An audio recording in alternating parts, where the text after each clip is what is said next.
রাজনীতি ও নির্বাচনে ধর্মের ব্যবহার নিষিদ্ধ, মুক্তিযুদ্ধ ও গণঅভ্যুত্থানের চেতনার আলোকে সংস্কার সহ ৮ দফা দাবি জানিয়েছেন হিন্দু সম্প্রদায়ের নেতারা। এসব দাবি নির্বাচনের ইশতেহারে অন্তর্ভুক্ত করতে রাজনৈতিক দলগুলোর প্রতি আহ্বান জানিয়েছেন তারা।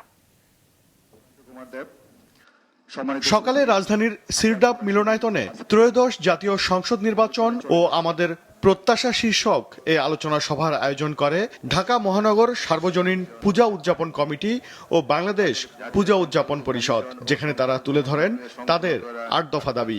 রাজনীতি ও সব নির্বাচনে ধর্মের ব্যবহার নিষিদ্ধ থাকবে। নির্বাচনের ইশতেহারে সেসব দাবি অন্তর্ভুক্ত করতে রাজনৈতিক দলগুলোর প্রতি আহ্বান জানান বক্তারা। অভিযোগ করেন, জুলাই অভ্যুত্থানে বৈষম্য বিরোধী রাষ্ট্র ও সমাজ প্রতিষ্ঠার চেতনা থাকলেও বর্তমানে ধর্মীয় ও জাতিগত সংখ্যালঘুরা আক্রান্ত হচ্ছে। চলতি বছরের জানুয়ারি থেকে নভেম্বর পর্যন্ত এই 11 মাসে কেবলমাত্র ধর্ম অবমাননার 73টি ঘটনার শিকার হয়েছে সংখ্যালঘু সম্প্রদায়ের মানুষ। লাগামহীন মামলা ও গ্রেপ্তার হয়েছে ভিত্তিহীন অভিযোগে। এখন চাঁদাবাজি অতীতের সমস্ত হিসেব পাল্টে দিয়েছে। ফ্যাসিস্টের দূষর তকমা লাগিয়ে অজুহাত দাঁড় করা হচ্ছে। সংখ্যালঘু সম্প্রদায়ের তারা ভোট কেন্দ্রে নির্ভয়ে যেতে পারবেন কিনা, ভোট দিয়ে নির্বিঘ্নে ঘরে ফেরত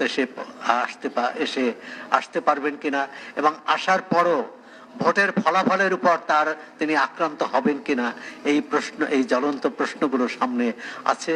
বক্তারা বলেন, গণতান্ত্রিক ব্যবস্থায় ফিরতে নির্বাচন দরকার, তবে নির্বাচনে যেন সংখ্যালঘুদের দাবার গুটি হিসাবে ব্যবহার করা না হয় সেদিকেও খেয়াল রাখতে হবে। আমরা কি আজকে এমন এক জায়গায় আছি যেখানে আমরা মাথায় হাত দিয়ে বলতে পারি যে আমি এই প্রশাসন, পার্লামেন্ট এর বাইরে কোনো বিপদ হলে, কোনো প্রতিকার পেলে আমি আদালত থেকে সেই প্রতিকার নেব? কিন্তু আমরা তো আজকে দেখছি সেই বিচারকরাও কিন্তু স্বাধীনভাবে বিচারণ করতে পারছেন না। স্বাধীনভাবে মবের কারণে তাদের বিচার করা সম্ভব হচ্ছে না। এখন 24-এর অভ্যুত্থান 71-কে মুছে দিতে চায় সমাজ। এখন পুরা উগ্রবাদীদের হাতে চলে যাওয়ার মতো হয়ে গেছে। এখানে সবাইকে সতর্ক হতে হবে যে আমরা কি অন্ধকার যুগে যাব।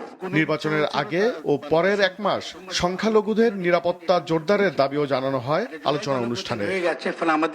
ওবায়দুল কবির, মাছরাঙা সংবাদ, ঢাকা।